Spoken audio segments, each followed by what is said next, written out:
Hello everyone, this is Sakshi Vishnoi and welcome to Magnet Brains. So students, हम क्या पढ़ने वाले हैं? अब हम लोग अपनी जो 12th मैक्रो इकोनॉमिक्स है उसमें जो हमारी रेफरेंस बुक है संदीप गर्ग, उसके अकॉर्डिंग जो हमारा चैप्टर 4 है that is measurement of national income, उसके मिसलीनियस प्रैक्टिकल्स का पार्ट 9 करने वाले हैं। पार्ट 9 है, इसका मतलब कि क्लियर है कि इसके पहले हम लोगों ने 8 पार्ट्स जो हैं वो कंप्लीट कर लिए हैं, राइट? एंड आई होप सो आप लोगों ने वो देख भी लिए हैं। ये मिसलीनियस प्रैक्टिकल स्टूडेंट्स आपके बुक के वो प्रैक्टिकल्स हैं जो कि अनसॉल्व्ड प्रैक्टिकल्स के अंदर आए हैं, ठीक है? आप जब बुक खोलोगे, आपका जब चैप्टर खोलोगे तो सबसे पहले हमारा जो पूरा कंसेप्ट है वो एक्सप्लेन किया गया। उसके बाद में कुछ हॉट क्वेश्चन, कुछ जो है पावर बूस्टर वगैरह जो भी चीजें हैं, very short answer, long answer, कुछ सॉल्व्ड प्रैक्टिकल्स हैं। सॉल्व प्रैक्टिकल्स वो प्रैक्टिकल्स हैं जिनमें क्वेश्चन भी गिवन है और उनका सोल्यूशन भी गिवन है। और फिर उसके बाद में आते हैं अनसॉल्व्ड प्रैक्टिकल्स, ठीक है, जिसमें कि आपके पास में सिर्फ और सिर्फ क्वेश्चंस गिवन है, सोल्यूशन गिवन नहीं है। ओके, तो अब जो है हम लोग वही चीज कर रहे हैं। अब जब आप आपके अनसॉल्व्ड प्रैक्टिकल्स देखते हो स्टूडेंट्स, तो उसमें आपको डिफरेंट जो है हेड्स मिलते हैं, like practicals on value added method, practicals on income method, expenditure method, operating surplus, और फिर आते हैं आपके मिसलीनियस प्रैक्टिकल्स। तो जो ये मिसलीनियस प्रैक्टिकल्स हैं स्टूडेंट्स, उसका हम लोग पार्ट 9 कर रहे हैं और इसके पहले हमने डिफरेंट पार्ट्स कर चुके हैं। एंड आई होप सो कि आप लोगों ने जो है वो सारे पार्ट्स आप लोगों के कंप्लीट कर लिए।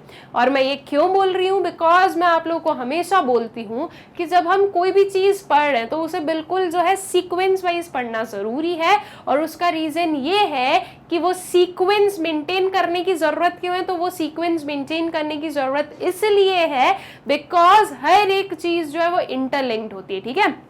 जो आप पार्ट 9 में पढ़ रहे हो वो चीज आप पार्ट 8, पार्ट 7, 6, 5, 4 में पढ़ चुके हो एक डिटेल्ड में, ठीक है? अगर आप लोगों ने वो नहीं पढ़ा स्टूडेंट्स, तो यहाँ पर आपको समझने में थोड़ी प्रॉब्लम होगी। बिकॉज क्या होगा कि अब मैंने आप लोगों को इतना सारा पढ़ा दिया, तो मैंने तो ये अज्यूम कर लिया ना कि आप लोगों ने वो सारे पार्ट्स पढ़ लिए हैं या वो सारे कंसेप्ट आप लोगों के क्लियर है, तो मैं उतना डिटेल में नहीं जाऊंगी, मैं एक एक चीज को फिर से पॉइंट 0 से नहीं एक्सप्लेन करूंगी। तो बात वही आएगी कि अगर आपने डायरेक्टली इस पार्ट पर जंप किए अगर आप लोग, तो आप लोगों को जो है इसे समझने में प्रॉब्लम आ सकती है, ठीक है? तो इसलिए जो है हमेशा से मैं यही बोलते हैं और अभी भी बोलूंगी कि आपका जो है सब कुछ सीक्वेंस मेंटेन रहना चाहिए और सारे वीडियोस आपको प्लेलिस्ट में बिल्कुल सिस्टमैटिकली अरेंज्ड मिलते हैं, तो उस चीज की भी हमें कोई प्रॉब्लम नहीं होगी, राइट? तो आई होप सो कि आप लोगों को ये चीज क्लियर है। नाउ स्टूडेंट, जो हमारा पार्ट 9 है वो स्टार्ट हो रहा है बता क्वेश्चन नंबर 71, ठीक है? हो सकता है कि ये जो क्वेश्चन है ये आपके बुक में 70, 69, 72 ऐसे किसी प्लेस पर हो, तो वो जो है बिल्कुल भी हमें उस चीज से घबराने की जरूरत नहीं है कि ऐसा कैसे, ठीक है? एकदम सिंपल सी चीज है कि ठीक है, अगर वो आगे पीछे भी तो कोई प्रॉब्लम नहीं है। आगे पीछे क्यों हो सकता है स्टूडेंट्स, उसकी पॉसिबिलिटीज क्यों है? तो उसका एक सिंपल सा रीजन ये है कि हो सकता है आपके पास में जो एडिशन है और मेरे पास में जो एडिशन है संदीप गर्ग की, वो अलग अलग है। अगर स्टूडेंट्स आप एडिशन नंबर 1 जो फर्स्ट एडिशन है आपकी संदीप गर्ग की वो लो और आज की जो लेटेस्ट है वो भी अगर उठा लो और दोनों के बीच में आप कंपैरिजन करोगे ना, तो आप लोगों को समझ में आएगा कि बहुत ज्यादा कुछ डिफरेंस है नहीं आपकी बुक्स में, ठीक है? बस एडिशन चेंज हुआ है। जैसे कि हमारी एनसीईआरटी बुक होती है, एडिशन चेंज होता है, कुछ चीजें एड ऑन या सब्ट्रैक्ट हो जाती है, बस वैसे ही आपकी जो है रेफरेंस बुक भी चलती है। तो जो क्वेश्चंस हैं वो एज इट इज सेम रहते हैं, बस ये हो सकता है कि जो सीक्वेंस है वो थोड़ा बहुत आगे पीछे हो गया हो, ओके? वो भी थोड़ा बहुत, उसमें भी बहुत ज्यादा वो नहीं होता है, और कभी हो भी सकता है, नहीं भी हो सकता है, वो भी पॉसिबिलिटीज है, ठीक है? कि आपको ये 71 पर ही मिले या आपको ये कुछ आगे पीछे वाले नंबर पर मिले, तो अब वो जिस पर भी मिले उससे हमें कोई प्रॉब्लम नहीं होने वाली है, हमारी स्टडीज में वो बिल्कुल भी बैरियर नहीं बनने वाला है। अगर ये क्वेश्चन नहीं भी मिले ना आपको, तो एकदम सिंपल सी चीज है स्टूडेंट्स, मैं आप लोगों को क्वेश्चन भी दे रही हूँ, मैं आप लोगों को सोल्यूशन भी दे रही हूँ, तो आप लोग क्वेश्चन को भी इजीली जो है नोट डाउन कर सकते हो। मैं आपको एकदम सफिशिएंट टाइम देती हूँ और पूरा क्वेश्चन आपको विजिबल होता है, तो आप लोगों को जो है हर एक चीज क्लियरली समझ में आ ही जाती है, ओके? तो आई होप सो कि ये सारी चीजें क्लियर है। अब अपने क्वेश्चन के साथ में स्टार्ट करते हैं। बहुत सारी इधर उधर की बातें कर ली है, वैसे वो बातें भी जरूरी थी बिकॉज हर एक चीज आप लोगों को क्लियर होना जरूरी है, राइट? तो स्टार्ट करते हैं विद आवर क्वेश्चन नंबर 71। हमें बोला गया है कि क्या कैलकुलेट करना है, gross value added at factor cost जो है वो कैलकुलेट करनी है।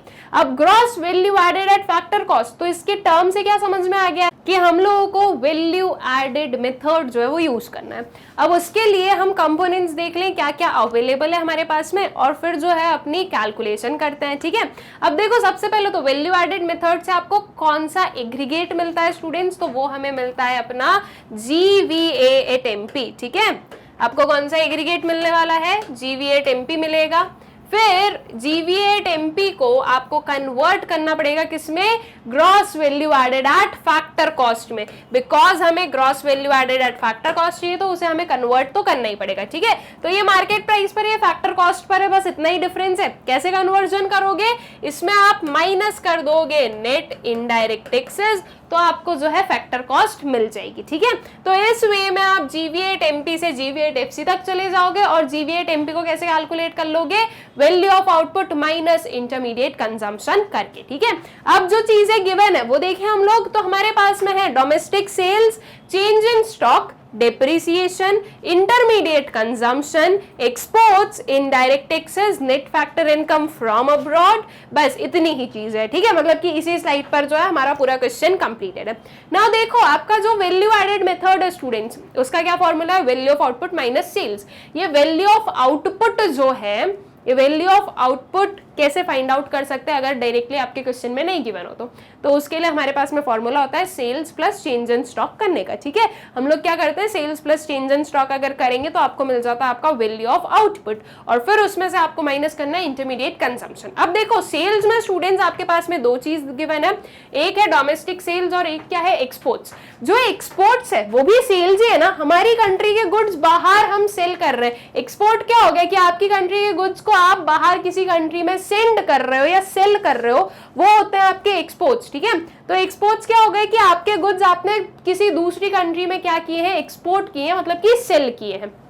वही हम बात करें डोमेस्टिक सेल्स की, तो ये क्या है कि कंट्री के अंदर जितनी भी सेल्स हुई है। तो अगर मैं टोटल सेल्स की बात करूं, एक कंट्री की टोटल सेल्स की अगर मैं बात कर रही हूं स्टूडेंट्स, तो उसमें डोमेस्टिक सेल्स और एक्सपोर्ट्स दोनों ही आने वाले हैं ना, बिकॉज आपका डोमेस्टिक सेल्स, आपकी डोमेस्टिक टेरिटरी के अंदर अंदर जो सेल्स हुए हैं वो, और जो एक्सपोर्ट हुए हैं वो दोनों ही इंक्लूड होकर सेल्स बनेंगे। सेल्स अल्टीमेटली आपकी कंट्री के गुड का जो है वो सेल करना, अब वो एक्सपोर्ट हो चाहे डोमेस्टिकली हो, ठीक है। तो इसलिए हम इन दोनों को ऐड करेंगे, ये 3000 plus 500 will give you sales, और सेल्स में आपको करना है चेंज इन स्टॉक को ऐड, तब आपको मिलेगा वैल्यू ऑफ आउटपुट। तो देखो चेंज इन स्टॉक्स आप लोगों को दिया है कितना, -100, तो 300 प्लस 500 माइनस 100, ये हुई आपकी वैल्यू ऑफ आउटपुट की जो क्या है, वैल्यू ऑफ आउटपुट की जो वैल्यू आने वाली है आपके पास में वो, ठीक है। फिर उसके बाद में आपके पास में ये इंटरमीडिएट कंजम्पशन आ गया, जो कि हम क्या करते हैं, वैल्यू ऑफ आउटपुट में से माइनस करते हैं इंटरमीडिएट कंजम्पशन को, तो हमें मिलता है अपना GVA@MP। अब इसके अलावा हमें क्या चाहिए, सिर्फ और सिर्फ नेट इनडायरेक्ट टैक्सेस चाहिए। तो देखो नेट इनडायरेक्ट टैक्सेस के लिए हमारे पास में यहाँ पर गिवन है क्या, इनडायरेक्ट टैक्सेस, सब्सिडीज गिवन नहीं है। नेट इनडायरेक्ट टैक्सेस हम कैसे निकालते हैं, इनडायरेक्ट टैक्स माइनस सब्सिडीज करके। अब सब्सिडीज गिवन नहीं है, सिर्फ और सिर्फ इनडायरेक्ट टैक्स गिवन है, ठीक है। तो सब्सिडीज को हम 0 मान लेंगे, तो आपका जो नेट इनडायरेक्ट टैक्स है वो क्या हो जाएगा, वो हो जाएगा आपका 250।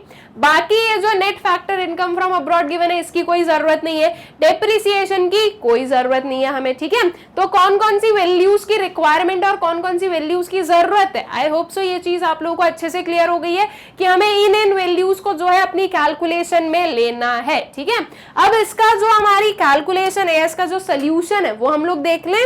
तो GVA@FC is equals to domestic sales plus export plus change in stock, ठीक है। तो ऐसे हमने बिल्कुल ही एक्सपेंडेड वर्जन में लिखा है।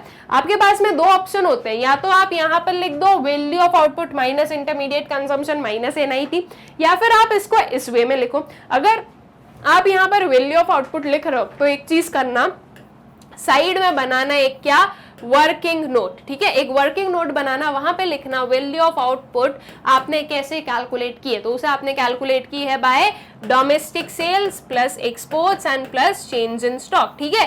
तो इस वे में आपको यहाँ पर शो करना है कि ये आएगी आपकी वैल्यू ऑफ आउटपुट की वैल्यू, और उसको डायरेक्टली यहाँ पर क्या कर देना, लिख देना, ठीक है। तो इस चीज से भी आप बता सकते हो, मतलब कि आपके पास में ये दो वेज है जिससे आप आपकी जो कोई भी एक क्वेश्चन है उसे सॉल्व करते हो, ठीक है। या तो आप पूरा एक्सपेंडेड वर्जन कंपैरिजन ही लिख दो आपके जो फॉर्मूला आप लिख रहे हो उसमें, या फिर अगर एक्सपेंडेड नहीं लिख रहे हो तो फिर उसे प्रॉपरली एक्सप्लेन करो कि आपको ये पर्टिकुलर वैल्यू मिली कैसे है, ठीक है। तो इसमें से आप जब इंटरमीडिएट कंजम्पशन माइनस करोगे और एनआईटी माइनस करोगे तो अल्टीमेटली आपको क्या मिल जाएगा, आपका GVA@FC। तो क्या क्या वैल्यूज हैं, उन वैल्यूज को यहाँ पर पुट कर दिया गया है। 3000 plus 500 plus -100, change in stock क्या है, -100 है आपका। इंटरमीडिएट कंजम्पशन आपको गिवन है 2000 का, और एनआईटी आपका जो कि इनडायरेक्ट टैक्स मैंने अभी आप लोगों को शो किया वो कितना हो गया आपका 250, ठीक है। तो आप बस जो चीजें ऐड कर सकते हो, मतलब कि जो प्लस प्लस वाली चीज है दैट इज 3000 प्लस 500, उसको ऐड करके लिख दिया 3500, और बाकी की इन तीनों को ऐड करके लिख दिया हमने साथ में। दैट इज, देखो ये माइनस माइनस माइनस है, तो हमेशा क्या करो, जो सारी माइनस माइनस वाली चीजें उन सबको एक साथ में ऐड कर दो, जो सारी प्लस प्लस वाली चीजें एक साथ में ऐड कर दो, और फिर एट दी एंड जो है दोनों को सब्ट्रैक्ट कर दो, जो आपके पास में दो नंबर्स आते हैं उनको, ठीक है। तो ये माइनस माइनस माइनस को हम क्या कर देंगे, ऐड कर देंगे। 2000 plus 250 plus 100 will give you 2350, ठीक है। तो आपका 3500 में से हमने क्या माइनस किया है, 2350, तो आपका आंसर आया है दैट इज 1150 करोड़। ये है आपकी GVA@FC, ठीक है। तो gross value added at factor cost की वैल्यू कितनी आ गई है, 1150 करोड़। एकदम सिंपल सा इसका सोल्यूशन था। आई होप सो आप लोगों को अच्छे से क्लियर हो गया है कि आपको इसे कैसे सॉल्व करना है, ओके। फिर आते हैं स्टूडेंट्स हम अपने नेक्स्ट क्वेश्चन पर। ये तो एकदम सिंपल था, आई थिंक आप लोगों को अच्छे से क्लियर है। नेक्स्ट पर आते हैं, from the following data calculate gross national product at market price. ये कुछ डेटा गिवन है, कुछ यहाँ पर गिवन है, मतलब कि पूरा एक स्लाइड पर कंप्लीट नहीं है क्वेश्चन, हाफ आधी जो थोड़ी सी दो वैल्यूज है वो नेक्स्ट वाली स्लाइड पर है, ठीक है। तो इससे हमें कैलकुलेट करना है अपना gross national product at market price. अब देखो ऐसा कुछ डिफाइंड नहीं कि आपको कौन से मेथड से जो है फाइंड आउट करना है, तो ये मेथड हमें डिसाइड करना पड़ेगा कि हम कौन सा यूज करेंगे। और ये हम डिसाइड कैसे करेंगे स्टूडेंट्स, तो इसको डिसाइड करने के पीछे एक सिंपल सा हमारा लॉजिक ये होगा कि हमें ये क्वेश्चन देखना है, इनमें क्या क्या कंपोनेंट्स गिवन है वो देखना है। जब हम सारी वैल्यूज को देखेंगे कि क्या क्या चीजें गिवन है, तो उसके बेसिस पर हम बताएंगे कि अच्छा इन सब से हमारा ये मेथड बनता है या ये एग्रीगेट हमें मिलता है। जैसे कि हमें पता है कि 3 एग्रीगेट्स होते हैं, income method, expenditure method and value added method. And I hope so कि अब तक तो आप लोगों को इन तीनों ही मेथड्स में जो फॉर्मूला यूज होता है वो अच्छे से याद हो चुका है, ठीक है। तो अब बस हमें क्या करना है, वैल्यूज देखनी है, जो क्या कंपोनेंट्स गिवन है वो सब कुछ देखना है, उन्हें जो है हमें पुट करना है, मतलब कि उनके अकॉर्डिंग हमें प्रॉपर्ली देखना है हम कौन सा मेथड यूज करेंगे, फिर वैल्यूज को उस फॉर्मूले में पुट करना है और अपना जो आंसर है वो निकालना है, ठीक है। तो आपके पास में गिवन है dividends, compensation of employees, rent, depreciation, interest, net factor income जो abroad, mixed income, net indirect taxes and profit. अब जो जितनी भी चीजें गिवन है उससे क्या समझ में आया कि किस चीज के कंपोनेंट्स आपके पास में सबसे ज्यादा है, या किस चीज के कंपोनेंट्स ये गिवन है, कौन से मेथड्स के गिवन है। तो ये गिवन है आपके इनकम मेथड के, राइट। इनकम मेथड में स्टूडेंट्स आपको कौन सा एग्रीगेट मिलता है, तो इनकम मेथड में आपको मिलता है आपका NDP@FC, ओके। ये आपका इनकम मेथड का पार्ट होगा। ये इनकम मेथड का हम बोल रहे हैं कि इनकम मेथड से हमें NDP@FC मिलता है, ओके। अब NDP@FC का एक बार जो फॉर्मूला होता है वो एक बहुत ही जल्दी से हम लोग रिकैप कर लेते हैं, ध्यान एक बार जो है एक बार समझ लेते हैं क्या होता है। क्या होता है, compensation of employees plus rent plus interest plus profit plus royalty and plus mixed income, इन सबको ऐड कर कर आपको मिलता है आपका NDP@FC। लेकिन हमें NDP@FC नहीं चाहिए, हमें क्या चाहिए, हमें चाहिए अपना gross national product at market price, यानी कि GNP@MP जो है ये हमें रिक्वायर्ड है, ठीक है। हमें चाहिए अपना GNP@MP।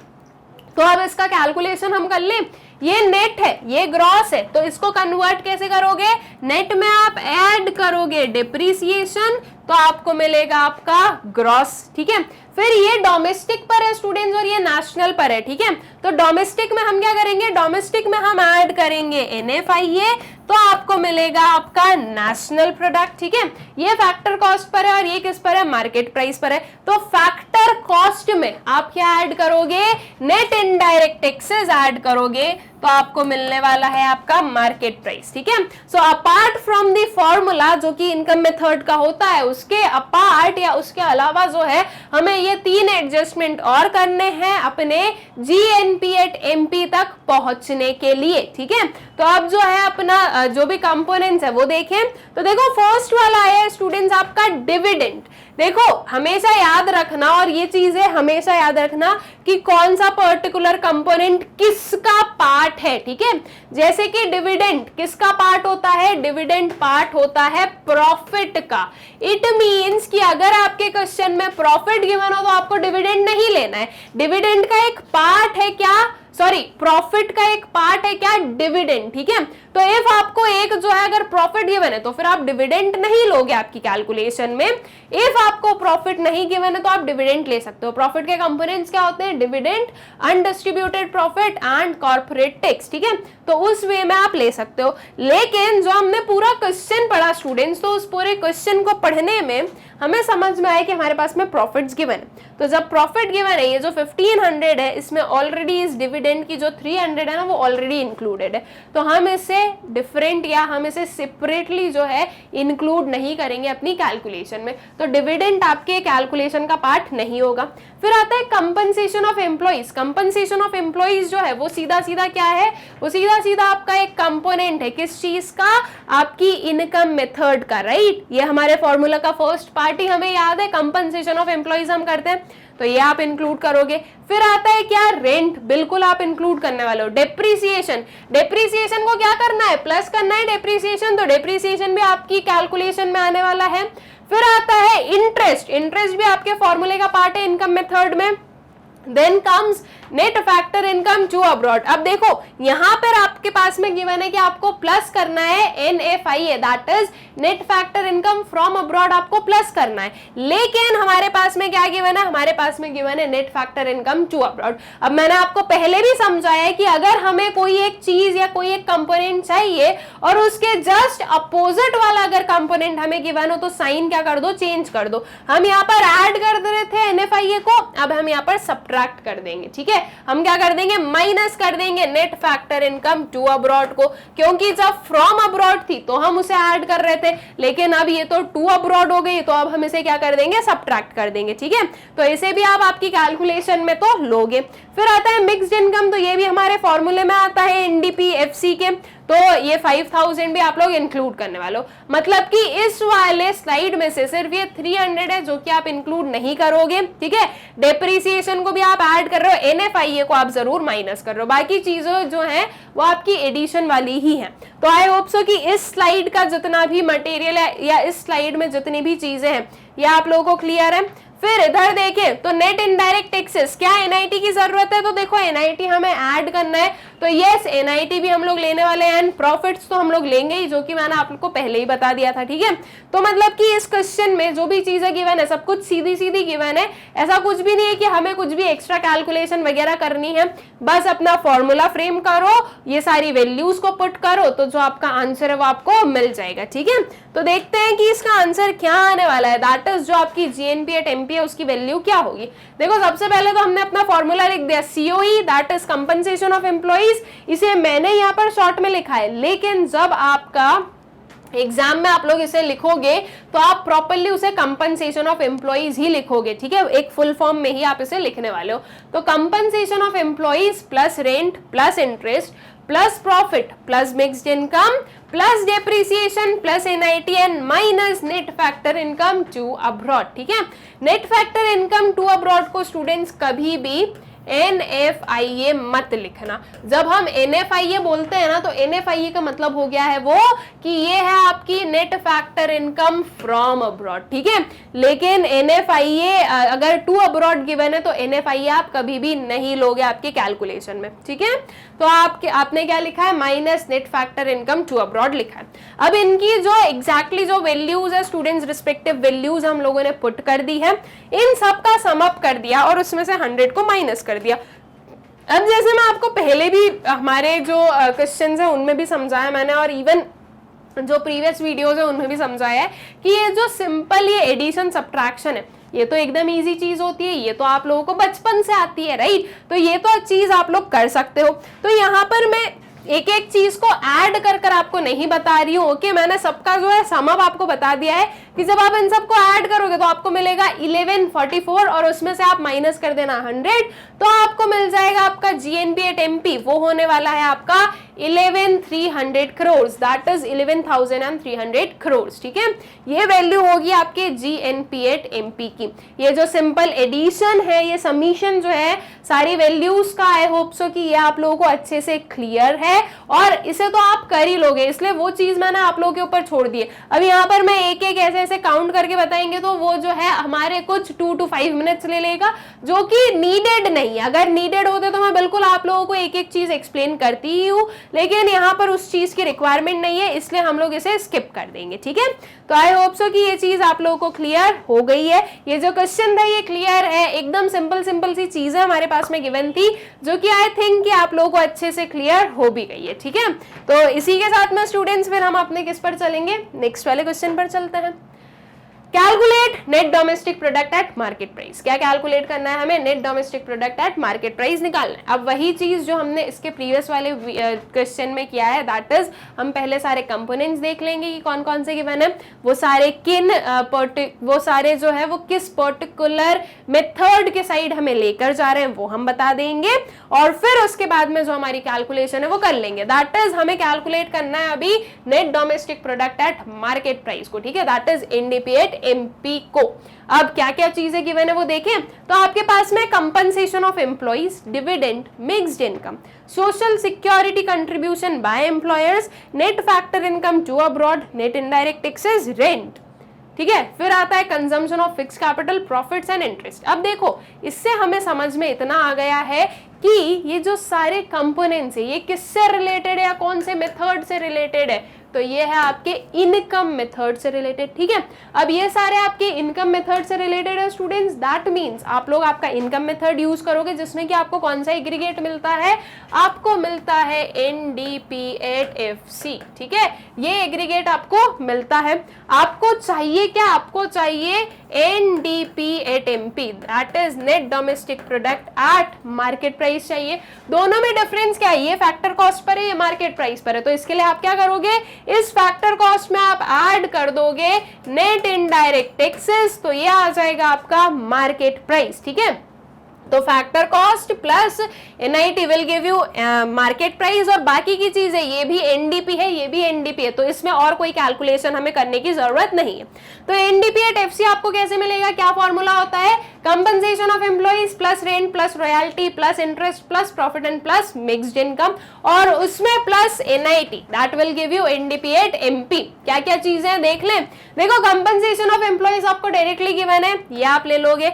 फिर आता है डिविडेंड। डिविडेंड अगर गिवन है स्टूडेंट्स, तो जैसे कि प्रीवियस वाले क्वेश्चन में मैंने आपको समझाया कि एक चीज देखना कि प्रॉफिट तो गिवन नहीं है, तो अगर हम देखें तो ये दिया है हमारा प्रॉफिट, ठीक है। मतलब कि इस 1500 में ये जो डिविडेंड का 500 है ये ऑलरेडी इंक्लूडेड है, ठीक है। तो इसलिए हम इस डिविडेंड को सेपरेटली नहीं लेने वाले हैं, ओके। फिर आती है क्या आपकी मिक्स्ड इनकम। मिक्स्ड इनकम जो है वो आपकी जो हम बोलेंगे डोमेस्टिक इनकम जो हम निकालते हैं इनकम मेथड से, that is NDP at FC जो निकलता है हमारा इनकम मेथड से, उसका पार्ट होती है। तो मिक्स्ड इनकम हम लेंगे अपनी कैलकुलेशन में 8000। Social security contribution by employers, अब ये जो है ये किसका पार्ट है, तो ये पार्ट होता है आपके कंपनसेशन ऑफ एम्प्लॉइज का, राइट। कंपनसेशन ऑफ एम्प्लॉइज को अगर हम पार्ट बाय पार्ट डिवाइड करें तो क्या है आपका कंपनसेशन ऑफ एम्प्लॉइज, क्या बताता है, wages and salaries in cash, wages and salaries in kind and social security contribution by employers। तो अब ये जो आपका social security contribution है, that is ये जो 400 है ये already in 4000 में included है, तो इसे भी आप separately include नहीं करोगे। देखो ये चीजें आप लोगों को बहुत ध्यान देनी होती है कि आपका कौन सी चीज किसका कंपोनेंट है। अगर वो जो है एक हम मेन हेड ले रहे हैं तो फिर वो कंपोनेंट्स हम नहीं लेंगे, वो जो डिफरेंट पार्ट्स है वो हम नहीं लेंगे, जिससे कि हमारा जो कैलकुलेशन है वो गड़बड़ नहीं होगा, ठीक है। इसमें क्या होगा कि 400 एक और बार अगर आप कैलकुलेट कर लोगे करोगे तो आपका आंसर गलत हो जाएगा। तो इसके लिए आपको हर एक चीज बहुत अच्छे से पता होना जरूरी है, और ये पता आपको तब होगी स्टूडेंट्स जब आप प्रैक्टिस करोगे ज्यादा से ज्यादा, ठीक है। आप जितना ज्यादा प्रैक्टिस करोगे ना उतना ही ज्यादा अच्छा रहेगा ये, ओके। फिर आता है net factor income to abroad. अब देखो, क्या आपको NFIA या net factor income to abroad की कोई जरूरत है? नहीं है। ये भी डोमेस्टिक पर है, ये भी डोमेस्टिक पर है, तो ये इस चीज को भी हमारी कैलकुलेशन का पार्ट होने की जरूरत ही नहीं है। फिर आता है नेट इनडायरेक्ट टैक्सेस। क्या नेट इनडायरेक्ट टैक्सेस की जरूरत है? तो देखो क्या करना है, प्लस NIT करना है, तो नेट इनडायरेक्ट टैक्सेस तो चाहिए, राइट। तो ये 1000 जो है वो हमारी कैलकुलेशन में आएगा। रेंट किसका पार्ट है? आपकी इनकम मेथड का पार्ट है, दैट इज NDPA FC का पार्ट होता है। तो ये 800 भी आप लोग आपकी कैलकुलेशन में लेने वाले हो। इस स्लाइड से या इतने पार्ट ऑफ क्वेश्चन से आपको क्या क्या चीजें इंक्लूड करनी है अपनी कैलकुलेशन में, आई होप सो ये आप लोगों को अच्छे से क्लियर हो गया है। फिर हम लोग देखें नेक्स्ट वाले पर क्या है, consumption of fixed capital, that is ये क्या होता है, डेप्रिसिएशन। क्या डेप्रिसिएशन की कोई जरूरत है? बिल्कुल नहीं है, ठीक है। फिर आता है प्रॉफिट, तो यस प्रॉफिट हम लेंगे, और इंटरेस्ट भी हम लेंगे, बिकॉज ये भी क्या है, ये भी आपके NDPA FC का पार्ट है, ठीक है। तो ये कुछ वैल्यूज है यहां से हमने ली, और जो प्रीवियस वाली स्लाइड पर या जो इसका जो हाफ पार्ट था क्वेश्चन का उसमें हमने देखी, इन सारी वैल्यूज को हम जो है ऐड करेंगे तो हमें मिलेगा अपना NDPA MP, जो कि हमारे क्वेश्चन की रिक्वायरमेंट है। तो बस उसी का फॉर्मूला हमने लिखा, NDPA MP is equals to COE, that is compensation of employees plus rent plus profit plus interest plus mixed income and plus NIT, ठीक है। तो ये सारी चीजों को जब हम ऐड करेंगे तो आपको मिल जाएगा आपका NDPA MP। इन सारी चीजों को हम लिख दें, इनके सारी की जो वैल्यूज है वो हम ले लें। कंपनसेशन ऑफ एम्प्लॉइज आपका 4000, रेंट है आपका 800, प्रॉफिट है आपका 1500, इंटरेस्ट है आपका 700, मिक्स्ड इनकम है आपका 8000 एंड NIT कितनी है? NIT आपकी 1000, ठीक है। जब आप इन सारी ही वैल्यूज को ऐड कर रहे हो स्टूडेंट्स, तो आपको क्या मिल गया? आपका NDPA MP मिल गया, जिसकी वैल्यू कितनी हो गई?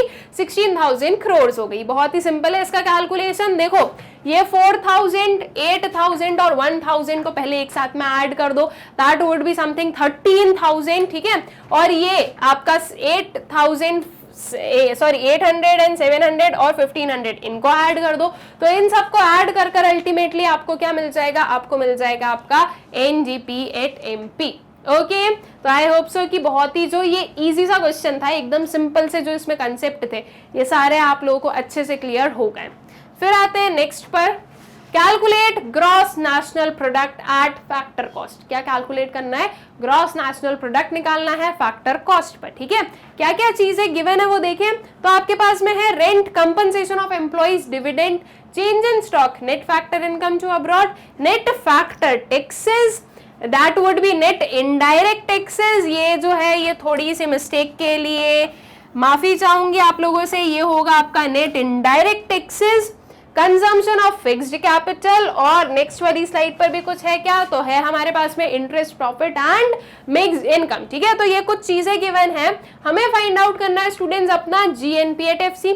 अब ये जो सारी हमारे वेरियस कंपोनेंट्स है, इन सभी को देखकर और इन सभी को समझकर हमें क्या समझ में आ गया है कि ये हमारी इनकम मेथड से कैलकुलेशन होगी, बिकॉज जो सारे कंपोनेंट्स है वो किसके हैं? वो इनकम मेथड के ही कंपोनेंट्स हैं हमारे पास में, ठीक है। इनकम मेथड से हमें क्या मिलता है? इनकम मेथड से हमें मिलता है अपना NDPA FC, alright. NDPA FC नहीं, हमें चाहिए क्या? हमें चाहिए GNPA FC। तो इस NDPA FC को हम कन्वर्ट कर देंगे GNPA FC में, राइट। कैसे करेंगे? ये नेट है, ये ग्रॉस है, तो इसमें हम ऐड कर देंगे डेप्रिसिएशन, ठीक है। तो नेट किस में कन्वर्ट हो गया? ग्रॉस में कन्वर्ट हो गया। ये डोमेस्टिक है, ये क्या है? ये है नेशनल, ठीक है। डोमेस्टिक में आप ऐड करोगे क्या? NFIA, तो आपको क्या मिल जाएगा? आपको मिल जाएगा national. NFIA is what? Net factor income to abroad. ये भी फैक्टर कॉस्ट पर है, ये भी फैक्टर कॉस्ट पर है, तो हमें जो है फैक्टर कॉस्ट को चेंज करने की कोई जरूरत नहीं है, ठीक है। डेप्रिसिएशन और net factor income from abroad, ये हमें एक्स्ट्रा कैलकुलेशन करनी है apart from your income method की जो कैलकुलेशन होती है उसके अपार्ट, ठीक है। तो अब सबसे पहले हम NDPA FC का भी कैलकुलेशन देख लेते हैं, साथ साथ में इनका भी देख लेंगे। देखो फर्स्टली आपको क्या दिया है? रेंट। तो रेंट 400 आप लोग बिल्कुल इंक्लूड करोगे आपकी कैलकुलेशन में। फिर आता है कंपनसेशन ऑफ एम्प्लॉइज, ये भी आपका जो है फॉर्मूले का पार्ट होता है, फॉर्मूला ही होता है हमारा सीधा सीधा, compensation of employees plus rent plus interest plus profit plus dividend and plus mixed income, ठीक है। तो ये कंपनसेशन ऑफ एम्प्लॉइज आ गया आपका 3000 का। डिविडेंड पहले ये चेक करना कि प्रॉफिट तो नहीं गिवन है, तो देखो नेक्स्ट वाली स्लाइड में आपको प्रॉफिट गिवन है 800 का, तो ये जो डिविडेंड है ये प्रॉफिट का पार्ट होता है, इसलिए ये डिविडेंड इंक्लूड हम नहीं करेंगे। चेंज इन स्टॉक की तो हमें कोई जरूरत है ही नहीं, इनकम मेथड में चेंज इन स्टॉक की जरूरत होती ही नहीं है, ठीक है। फिर आता है net factor income to abroad, हमें चाहिए क्या, हमें चाहिए NFI, that is net factor income from abroad चाहिए, लेकिन अगर टू अब्रॉड गिवन है तो हम इस टू अब्रॉड को ही ले लेंगे। हम net factor income from abroad को प्लस कर रहे थे, तो net factor income to abroad को क्या कर देंगे स्टूडेंट्स, माइनस कर देंगे, ठीक है। ये क्या हो जाएगी आपकी net factor income to abroad जो है वो माइनस हो जाएगी यहां से, ठीक है। तो net factor income to abroad यहां से हम ले लेंगे। फिर net indirect taxes, this is indirect taxes, इसकी हमें जरूरत है ही नहीं बिकॉज दोनों ही आपके क्या है फैक्टर कॉस्ट पर है। कंजम्पशन ऑफ फिक्स्ड कैपिटल 1000 का, डेप्रिसिएशन की जरूरत है, बिल्कुल है, ठीक है। तो कंजम्पशन ऑफ फिक्स्ड कैपिटल भी हम लोग जो अपनी कैलकुलेशन में लेंगे ये 1000 का। तो इस स्लाइड से हम क्या क्या चीजें अपनी कैलकुलेशन में लेने वाले वो कुछ ये हो गई आपका 400, 3000, इस 700 को तो हम करेंगे minus because this is net factor income to abroad. ये consumption of fixed capital depreciation जो होता है 1000 का वो हम ऐड करेंगे, ठीक है। तो इस वाले पार्ट से जितनी चीजें लेनी आई होप सो क्लियर है। नेक्स्ट पर आए तो इंटरेस्ट भी आपकी जो है किसका पार्ट है, आपके NDPAT FC या फिर हम बोले इनकम मेथड का पार्ट होता है, प्रॉफिट भी उसी का पार्ट होता है, मिक्स्ड इनकम भी उसी का पार्ट है। तो ये तीनों चीजों भी हमें क्या करना है, इंक्लूड करना है अपनी कैलकुलेशन में, ठीक है। तो चलिए अब जो है अपनी GNPAT FC जो है वो कैलकुलेट कर ले अपना। तो हम लोगों ने फॉर्मूला लिखा GNPAT FC is equals to compensation of employees plus rent plus interest plus profit plus mixed income plus consumption of fixed capital minus net indirect taxes, sorry net factor income to abroad, I am so sorry, that is what net factor income to abroad. अब जब भी आपको depreciation का कोई other name दिया हो ना तो उसको एज इट इज लिखना, डेप्रिसिएशन मत लिखना उसको, जैसे कि यहाँ पर कंजम्पशन ऑफ फिक्स्ड कैपिटल था तो हमने भी उसे वैसे ही लिया, सॉरी जैसे कि कंजम्पशन ऑफ फिक्स्ड कैपिटल, ठीक है। अब जो वैल्यूज हैं इनकी जो रिस्पेक्टिव वैल्यूज है वो यहाँ पर पुट कर दो। सीओई दिया है आपका 3000, रेंट 400 है, इंटरेस्ट 600 है, प्रॉफिट 800 है एंड सो ऑन। इस वे में जो सारी वैल्यूज है वो हमने पुट कर दी, ठीक है। अब इन सबको ऐड कर लो एक साथ में, that is 3000 plus 400 plus 600 sorry plus 800 plus 6000 plus 1000 और इसमें से माइनस कर दो क्या आपका 700, ठीक है। देखो बहुत ही इजी इसका कैलकुलेशन, इन दोनों को ऐड कर क्या आ गया, ये आ गया आपका 1000। तो 6 प्लस 1 कितना हो गया 7, ये 8 और 8 प्लस 3 कितना हो गया आपका 11,000, 11,000 प्लस 800 आ गया आपका 11,800 और ये माइनस 700 हमने एज इट इज ले लिया, ठीक है। अब 11,800 माइनस 700 हमने किया तो क्या आ गया आपका 11,100 करोड़। ये बनी आपकी GNPAT FC की वैल्यू। बहुत ही इजी सा क्वेश्चन था, आई होप कि आप लोगों को क्लियर हो गया होगा। फिर आता है next question, calculate net domestic product eight factor cost. अब हमें क्या कैलकुलेट करना है, NDPAT FC जो है वो कैलकुलेट करना है। क्या क्या चीजें गिवन है वो देख लें। तो आपके पास में गिवन है students private final consumption expenditure, government final consumption expenditure, exports imports, consumption of fix capital, gross domestic fix capital formation, change in stock. फिर कुछ यहाँ पर आती है हमारा जो नेक्स्ट पार्ट है उसमें factor income to abroad, factor income from abroad, indirect tax, subsidies and net current transfers to abroad, ठीक है।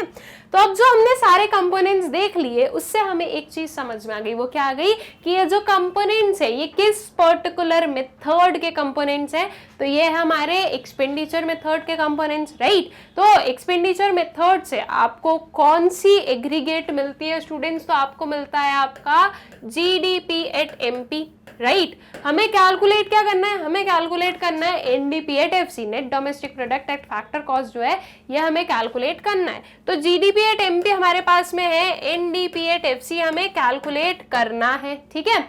अब कैसे जाने वाले हैं, देखो ये ग्रॉस है, ये क्या है, नेट है, तो ग्रॉस से नेट पर कैसे जाएंगे, माइनस करेंगे डिप्रिसिएशन को, तो ग्रॉस जो है वो नेट में कन्वर्ट हो जाएगा, ठीक है। उसके बाद में ये भी डोमेस्टिक है, ये भी डोमेस्टिक है, तो इसमें कोई भी चेंजेस की जरूरत नहीं है। ये है आपका मार्केट प्राइस पर, ये है आपका फैक्टर कॉस्ट पर, ठीक है। तो मार्केट प्राइस में से हमने माइनस किया क्या, नेट इनडायरेक्ट टैक्सेस, तो आपके पास में आ जाएगा क्या, फैक्टर कॉस्ट, ठीक है।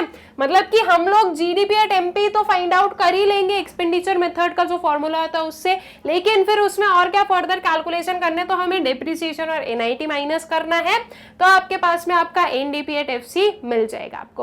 ओके, तो आई होप सो कि कैलकुलेशन आपको क्या क्या करनी है ये चीज आप लोगों को क्लियर है। अब क्या क्या वैल्यूज गिवन है वो देख लें। तो जो हमारा जीडीपी एट एमपी होता है इसे हम कैलकुलेट कैसे करते हैं, या एक्सपेंडिचर मेथड का जो फॉर्मूला होता है वो क्या होता है, private final consumption expenditure plus government final consumption expenditure plus gross domestic capital formation plus net exports, ठीक है। इन चारों को प्लस करना है, उसके बाद में माइनस डिप्रिसिएशन माइनस एनआईटी करना है, तो आपके पास में आ जाएगा आपका एनडीपी एट एफसी, ठीक है। अब देखते हैं क्या क्या गिवन है। देखो प्राइवेट फाइनल कंजम्पशन एक्सपेंडिचर 8000, ये हम लोग लेंगे अपनी कैलकुलेशन में। गवर्नमेंट फाइनल कंजम्पशन एक्सपेंडिचर ये 1000 भी अपनी कैलकुलेशन में लेंगे। एक्सपोर्ट्स है, इंपोर्ट्स है, ठीक है। तो एक्सपोर्ट्स इंपोर्ट्स है, तो इससे हमें क्या मिल जाएगा, इससे हमें मिल जाएगा अपने नेट एक्सपोर्ट्स, बिकॉज हमें जरूरत तो नेट एक्सपोर्ट्स की ही होती है। तो नेट एक्सपोर्ट्स हमें कैसे मिल जाएगा, एक्सपोर्ट माइनस इंपोर्ट करके, दैट इज 70 माइनस 120 करेंगे, तो आपको मिल जाएगा आपका नेट एक्सपोर्ट्स, ठीक है। तो ये दोनों भी आपको आपकी कैलकुलेशन में लेना है, इन दोनों को आप कलेक्टिवली लोगे, 70 माइनस 120 करोगे तो आपके नेट एक्सपोर्ट्स आ जाएंगे। Consumption of fix capital that is depreciation, depreciation का क्या करना है, हमें डेप्रिसिएशन को हमें माइनस करना है, तो ये कंजम्पशन ऑफ फिक्स कैपिटल जो है उसमें हम क्या करेंगे, माइनस 60 कर देंगे। Gross domestic fixed capital formation given है। अब हमें पता है कि gross domestic fixed capital formation को ग्रॉस डोमेस्टिक कैपिटल फॉर्मेशन में कैसे कन्वर्ट किया जाता है, राइट। तो आपके पास में गिवन है gross domestic fixed capital formation, इसमें आप ऐड कर दोगे क्या, चेंज इन स्टॉक, ठीक है। तो ये 500 में आप 100 ऐड कर दोगे तो आपको क्या मिल जाएगा, आपका ग्रॉस डोमेस्टिक कैपिटल फॉर्मेशन मिल जाएगा, ठीक है। तो इन दोनों को मिलाकर आपको मिलेगा आपका जीडीसीएफ। ओके, तो यहां से हमें कौन कौन सी चीजें लेनी है वो समझ में आ गया। हमें लेनी तो सारी ही वैल्यूज है, इन्हें हम डायरेक्टली लेंगे। ये जो है हम नेट एक्सपोर्ट्स निकालेंगे, एक्सपोर्ट और इंपोर्ट्स गिवन है तो इससे हम अपना नेट एक्सपोर्ट्स निकालेंगे। कंजम्पशन ऑफ फिक्स कैपिटल को हमें डायरेक्टली माइनस करना है, डिप्रिसिएशन। इन दोनों को हमने ऐड किया 500 और 100, तो हमें क्या मिल गया, अपना ग्रॉस डोमेस्टिक कैपिटल फॉर्मेशन मिल गया, ठीक है। इतनी चीजें तो क्लियर है। अब जो हमारी नेक्स्ट स्लाइड पर गिवन जो भी हमारी वैल्यूज हैं वो देखें। तो देखो factor income to abroad and factor income from abroad given है। देखो स्टूडेंट्स, हमें जो है अपने फैक्टर इनकम फ्रॉम अब्रॉड की कोई जरूरत ही नहीं, net factor income from abroad की जरूरत ही नहीं है, बिकॉज दोनों ही आपके डोमेस्टिक लेवल पर है ना। तो मतलब कि इन दोनों की भी हमें कोई रिक्वायरमेंट नहीं है, तो ये दोनों हम इंक्लूड नहीं करेंगे। फिर आता है इनडायरेक्ट टैक्स और सब्सिडीज। क्या एनआईटी की जरूरत है? यस, बिल्कुल जरूरत है। नेट इनडायरेक्ट टैक्सेस चाहिए। नेट इनडायरेक्ट टैक्सेस कैसे निकालते हैं हम? इनडायरेक्ट टैक्सेस माइनस सब्सिडीज करके, दैट इज 700 माइनस 50 करेंगे तो आपका नेट इनडायरेक्ट टैक्सेस आएगा जो कि कितना हो जाएगा, 650 हो जाएगा, ठीक है। फिर लास्ट वाला आता है net current transfers to abroad. ये तो वैसे भी करेंट ट्रांसफर है, मतलब कि ये ट्रांसफर पेमेंट काइंड ऑफ है, तो वैसे भी ये हम अपनी कैलकुलेशन में लेते ही नहीं है जब भी हम डोमेस्टिक इनकम, नेशनल इनकम या इनके किसी भी एग्रीगेट को कैलकुलेट करते हैं, तो राइट। तो ये चीज तो वैसे भी आपके कैलकुलेशन में आने वाली है ही नहीं। और इसके अलावा भी हम बोलें तो ये दोनों ही आपके डोमेस्टिक पर है, तो जब डोमेस्टिक है तो हमें अब्रॉड वाली कोई भी चीजों को लेना ही नहीं होता है, ठीक है। तो आई होप सो कि आप लोगों को अच्छे से क्लियर हो गया है कि आपको कौन कौन सी वैल्यूज को आपकी कैलकुलेशन में लेना है, आपके सोल्यूशन में इंक्लूड करना है, किस किस को आपको नहीं करना है, ठीक है। तो अब जो है इसका सोल्यूशन हम लोग देख लें और जो आंसर आने वाला है एनडीपी एट एफसी का वो देख लें। तो NDP at FC is equals to private final consumption expenditure plus government final consumption expenditure plus gross domestic fixed capital formation plus change in stock plus net exports minus consumption of fixed capital and minus NIT, ठीक है।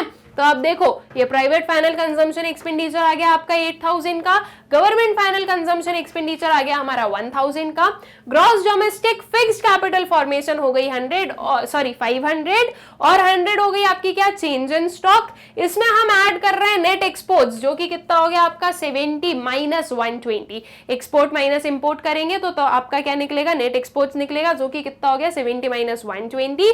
Consumption of fix capital आपके पास में है कितना 60 और NIT भी हम फाइंड आउट करेंगे इनडायरेक्ट टैक्स माइनस सब्सिडीज करके, तो ये हो गया आपका 700 माइनस 50। ठीक है, तो अब बस इन सबको हमें क्या करना है सिंपली ऐड या सब्ट्रैक्ट करना है, तो आपका जो एनडीपीएट वो आपको मिल जाएगा। ठीक है, तो आपने जब इन सभी को ऐड किया स्टूडेंट्स 8000 प्लस 1000 ये हो गया आपका 9000, 9000 प्लस 500 हो गया 9500, इसमें प्लस 100 कर दिया तो ये हो गया आपका 9600। ठीक है, अब 70 माइनस 120 करोगे तो ये कितना हो गया, ये हो गया आपका 50। ठीक है, वो माइनस 50 आएगा, 70 माइनस 120 माइनस कौन से नंबर के पास में है, जो बिगर नंबर है जो लार्जर नंबर है उसके पास में है, तो ये माइनस 50 आएगा, ये माइनस 60 एज इट इज ले लिया और ये 70 माइनस 50 कितना हो गया, ये हो गया हमारा 650। ठीक है, तो अब देखो 650 और 50 का ऐड करो तो कितना हो गया 700 और 700 प्लस 60 कितना हो गया 760।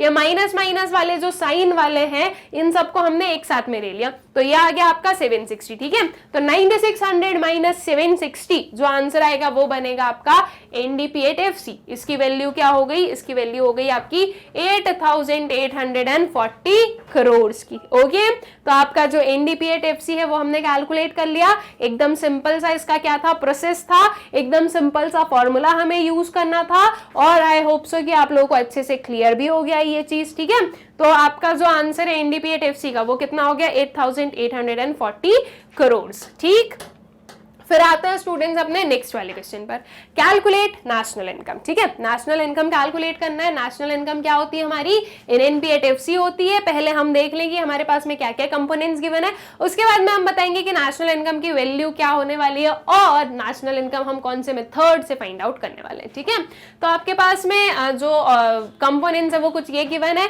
कंपनसेशन ऑफ एम्प्लॉइज गिवन है, रेंट है, प्रॉफिट है, डिविडेंड है, इंटरेस्ट है, mixed income of self employed given है, net factor income to abroad given है, नेट एक्सपोर्ट्स है, नेट इनडायरेक्ट एक्सेस, डेप्रिसिएशन है, net current transfers to abroad. ठीक है, तो ये कुछ वैल्यूज है, ये कुछ जो है हमारे वेरिएबल्स गिवन है।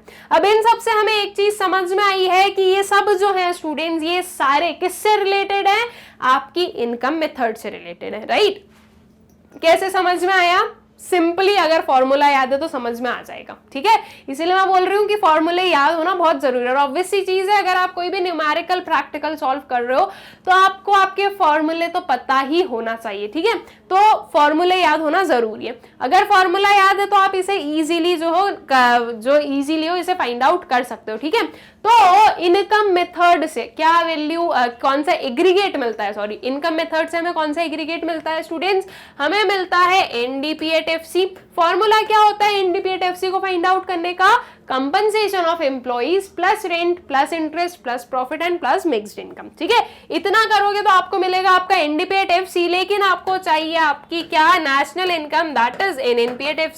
तो इतना करने के बाद में आपको ऐड करना पड़ेगा एनएफआईए, तब जाकर आपको मिलेगी आपकी नेशनल इनकम जो कि आपके क्वेश्चन में पूछी गई है। ठीक है, यहां पर देखो दोनों ही नेट पर है, ये डोमेस्टिक पर है एक नेशनल पर है, तो इसलिए हमने एनएफआईए को ऐड किया, ये फैक्टर कॉस्ट पर है ये भी फैक्टर कॉस्ट पर है। ठीक है, तो NDP at plus NFIA will give you NNP at. Okay, अब जो कंपोनेंट्स या जो वेरिएबल्स है वो देखें तो कंपनसेशन ऑफ एम्प्लॉइज बिल्कुल आप आपकी कैलकुलेशन में लोगे 2000 का, फिर आता है रेंट ये आएगा 400, प्रॉफिट दिस विल कम 900। अब देखो क्या आया डिविडेंड।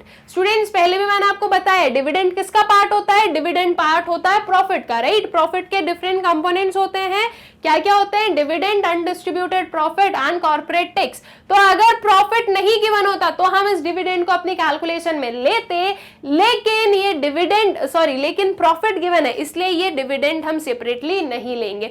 ये जो 100 है ये ऑलरेडी इस 900 की वैल्यू में इंक्लूडेड है। ओके, फिर आती है क्या मिक्स्ड इनकम, इंटरेस्ट, इंटरेस्ट आएगा आपका 500 का, फिर आती है मिक्स्ड इनकम, तो ये 7000 की भी क्या होगी आपकी कैलकुलेशन में आने वाली है। Net factor income to abroad, ये है NFI, net factor income from abroad है, हमें फ्रॉम अब्रॉड चाहिए, अगर फ्रॉम अब्रॉड होता तो हम इसे ऐड करते, लेकिन क्या गिवन है, हमें गिवन है net factor income to abroad, ठीक है। तो अब जो है इसे हम माइनस कर देंगे, ठीक है, ये जो है हम इसे माइनस कर देंगे, that is net factor income to abroad जो है वो होगी आपकी माइनस, तो ये 50 जो है ये आप माइनस करने वाले हो। तो इस वाली स्लाइड से या इतने पार्ट ऑफ क्वेश्चन से हम सिर्फ इस 100 को नहीं ले रहे हैं, बाकी जो भी वैल्यूज है सारी आपकी कैलकुलेशन का पार्ट है, ये आपको माइनस करना है। ओके, तो आई होप सो कि इतनी चीजें या इस वाले क्वेश्चन, इस वाले पार्ट में क्या क्या करना है ये आपको क्लियर है। फिर आते हैं इस पर नेट एक्सपोर्ट्स। क्या नेट एक्सपोर्ट्स आपकी इनकम मेथड का पार्ट है? बिल्कुल है, नेट एक्सपोर्ट्स तो आपकी डेफिनेशन में आता है।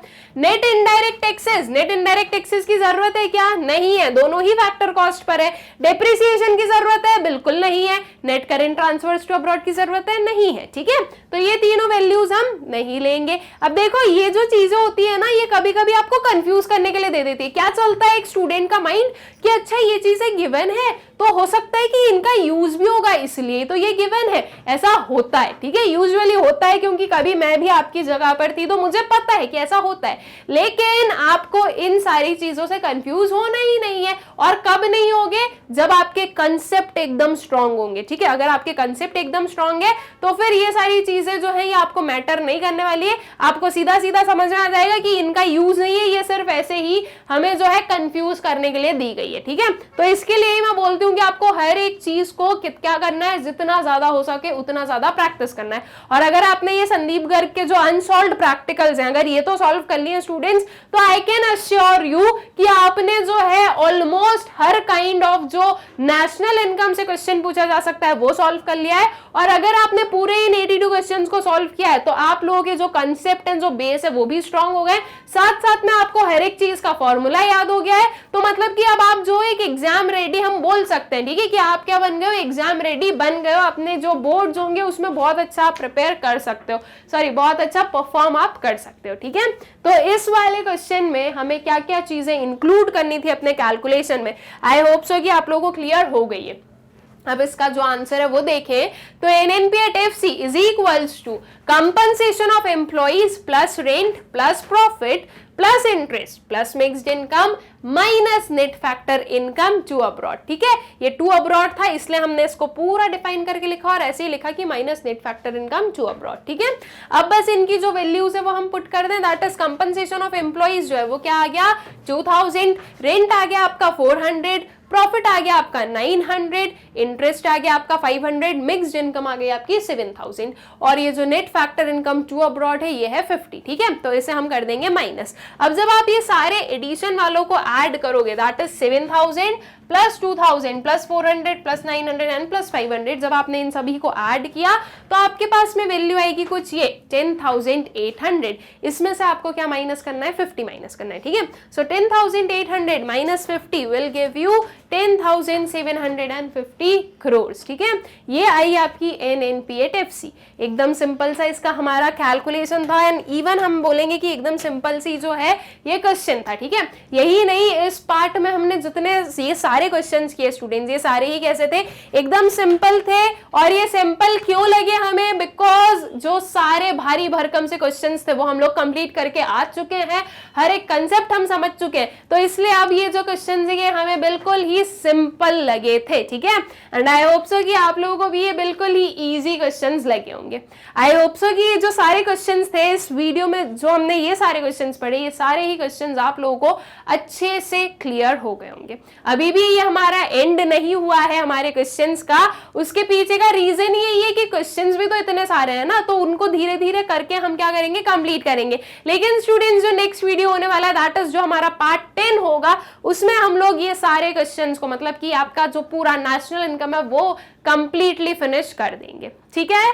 आई होप सो ये सारी चीजें आप लोगों को अच्छे से क्लियर होगी। नाउ एक जो छोटी सी चीज हमें और सीखने वो ये है कि मैग्नेट ब्रेन्स की वेबसाइट से वीडियोस कैसे एक्सेस करने हैं। बहुत ही सिंपल प्रोसीजर है, आपको गूगल ओपन करना है और उस पर आपको सर्च करना है www.magnetbrains.com, तो जो वेबसाइट है वो ओपन हो जाएगी, ठीक है। अब ये जब वेबसाइट ओपन होगी आप इसे स्क्रॉल करोगे तो आपको दिखेगा कुछ स्टूडेंट्स एक्सप्लोर टॉप कोर्सेज। इसके अंदर आपको जो है डिफरेंट ऑप्शंस दिखेंगे, क्लास 12th से लेकर class first, kindergarten, pattern, NCERT exemplar, one shot revision, term one exam, ऐसे कुछ ऑप्शंस दिखेंगे। अब इनमें से आपको जो चीज पढ़नी है ना, आप उस पर क्लिक करो। जैसे कि हमें क्लास 12 इकोनॉमिक्स पढ़ना है, क्लास 12 पर क्या कर देना, क्लिक करना। वैसे तो क्लास 12 अपने आप ओपन ही रहती है, बाकी अगर कोई कंफ्यूजन हो तो एक बार क्लिक कर दो, कोई प्रॉब्लम नहीं है, ठीक है।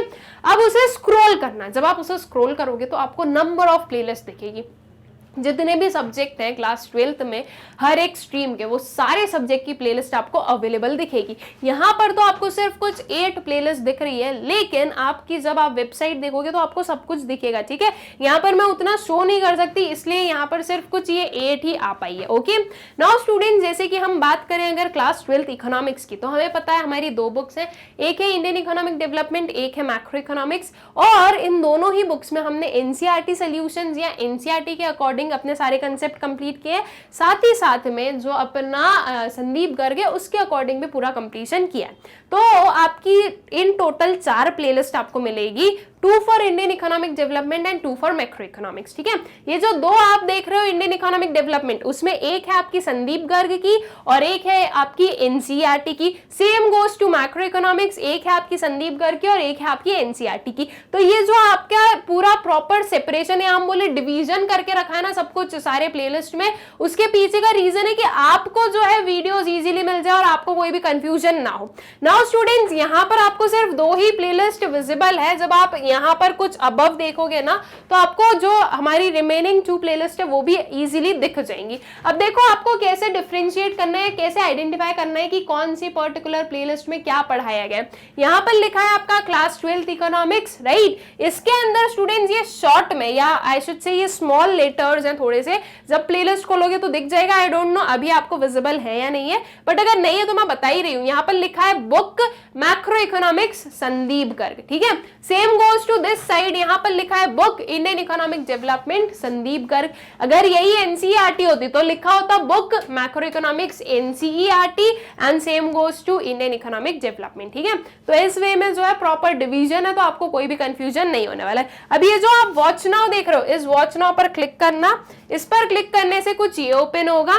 यहाँ पर स्टूडेंट्स ये जो वॉच चैप्टर वाइज वीडियोस है, इसके अंदर आपको आपके जो सारे चैप्टर्स है वो बिल्कुल सिस्टमैटिकली अरेंज्ड मिलेंगे। साथ ही साथ में इन चैप्टर के जो टॉपिक्स है वो भी सिस्टमैटिकली अरेंज मिलेंगे। नाउ फॉर एग्जांपल हमें पढ़ना है सर्कुलर फ्लो ऑफ इनकम का जो आपका फुल चैप्टर रिवीजन है वो, ठीक है। तो ये सर्कुलर फ्लो ऑफ इनकम है, इस पर आपको टैप करना है। इसके अंदर के जो लेक्चर्स हैं या इसके अंदर के जो वीडियोस है वो आपको विजिबल हो जाएंगे, ठीक है। उनके टाइटल विजिबल हो जाएंगे। वहां पर आपको दिख रहा है फुल चैप्टर रिवीजन, उसके आगे वॉच नाउ का ऑप्शन है, वॉच नाउ पर क्लिक कर देना तो जो वीडियो है वो प्ले हो जाएगा।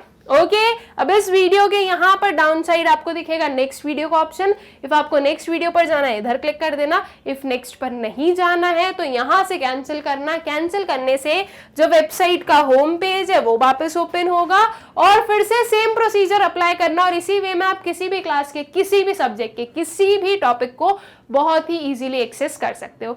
ऑल्सो स्टूडेंट्स, हमारा जो यूट्यूब चैनल है मैग्नेट ब्रेन्स, उसे आप सब्सक्राइब करें, इन वीडियोस को ज्यादा से ज्यादा शेयर करें and also do like the videos. Thank you.